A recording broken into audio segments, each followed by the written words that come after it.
welcome to American Beer TV. We've got a very interesting segment for you today. We're going to be talking about the forefathers of craft beer. And we're going to be drinking a lot of beer today. Exactly. So we're going to have some fun. All right. Yeah, you can see we've got quite an array of beers lined out here. Basically, we're going to start from the beginning of craft beer and work on to the more modern stuff. But before we get into this, maybe we should talk about, well, why is it that, you know, it took until the late 60s and early 70s before craft beer began to exist in America? In the 60s and 70s, the beer market was totally dominated by light lagers or pale lagers. So there was Pabst and Stroh's and Schlitz and, you know, obviously Bud, Miller, Coors were there. They're pretty much the only ones that have really outlasted it without, you know, changing, you know, ownership too much. There are basically three things that really led to the dominance of these light lagers in American culture. First of all, we had, of course, Prohibition. That pretty much killed off any medium to small producers. Only people that were large, or only breweries that were large or mid-size, were able to either shift gears or just sometimes close the doors and wait for Prohibition to end. So that killed off a lot of smaller brewers. Then we had the Great Depression. Great Depression with the Dust Bowl and the economic climate really killed off a lot of other businesses. So the Dust Bowl really limited America's grain production, and so beer, putting grain into beer, really wasn't a priority, and thus the bigger microbreweries shifted gears, adjusting their recipes to being even lighter, using more corn and rice than they were using before. So it actually got even lighter as a result of the Dust Bowl. Because the general public was demanding beer. Yeah. So they wanted to make them beer.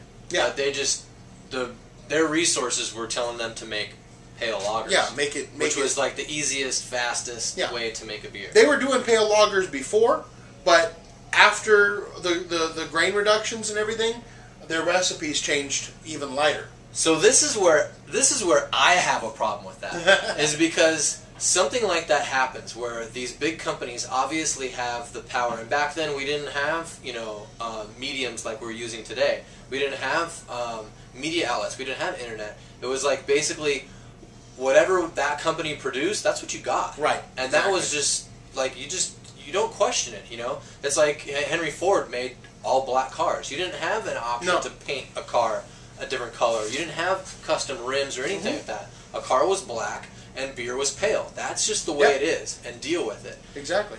And a lot of people didn't even remember some of the other styles. That leads us into World War II.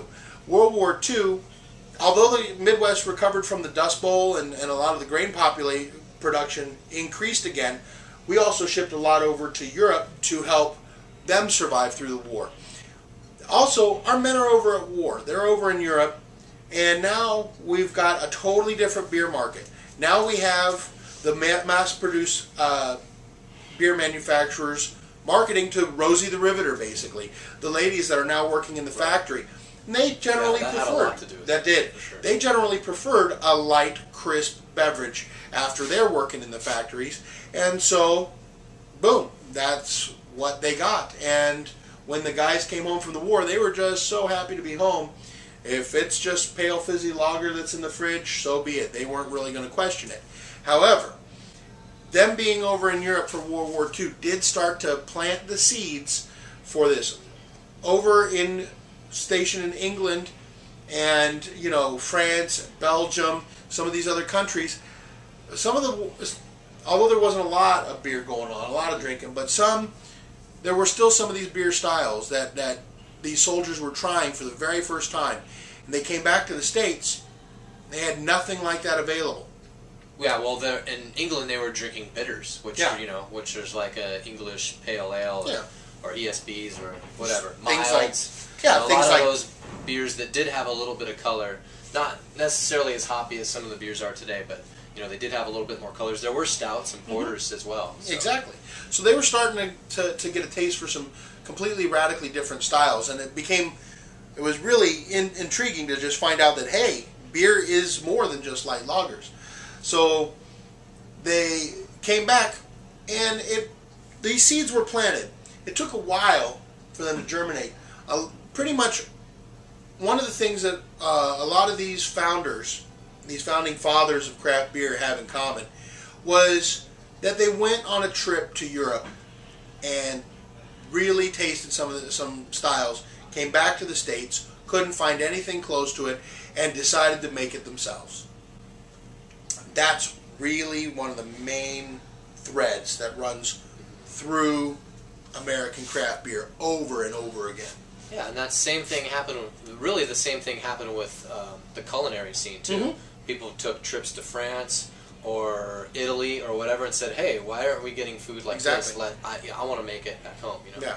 I think that's how Julia Childs got her start, right? Exactly. Yeah. So there's really the start of American craft beer.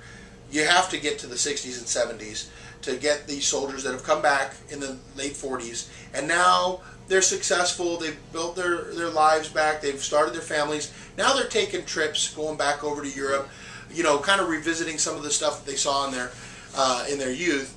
And education takes a turn, going Exactly. to college, you know, wanting to learn about those. yeah, now they're Learn about overseas. And yeah, now they're more successful people in life. They've got some money. They come back and they go, hey, there's an opportunity here. So that leads us probably to our first